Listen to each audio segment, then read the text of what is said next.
What are bond conditions?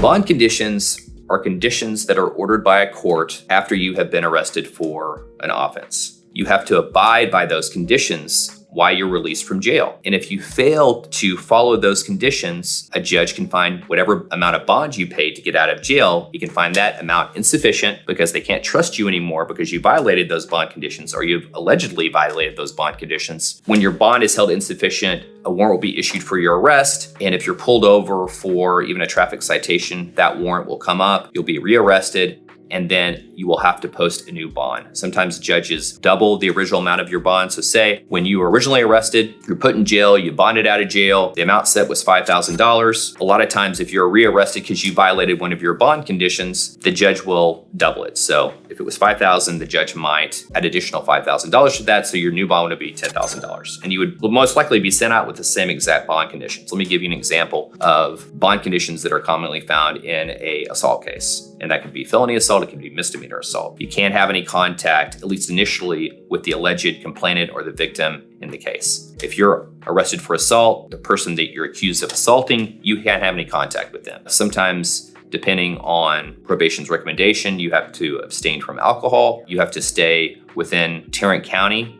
or Dallas County, depending on where you're arrested. In DWI cases, example of bond conditions are you can't drink. You've been arrested for driving while intoxicated, so it would make sense that if you've been released from jail on that offense, they don't want you drinking while your case is pending. And sometimes one of the bond conditions will be in certain cases is you have to put a breathalyzer in your vehicle. That means it's a machine that you have to blow into that will test your breath for ethanol or alcohol. And if you're clean or if you haven't been drinking, then you're able to start your vehicle. The important takeaway from this video is when you get arrested, you're going to be given bond conditions, and make sure that you follow those conditions, because if you don't, a warrant's going to be issued for your arrest and you're going to go back to jail, and no one wants to go back to jail.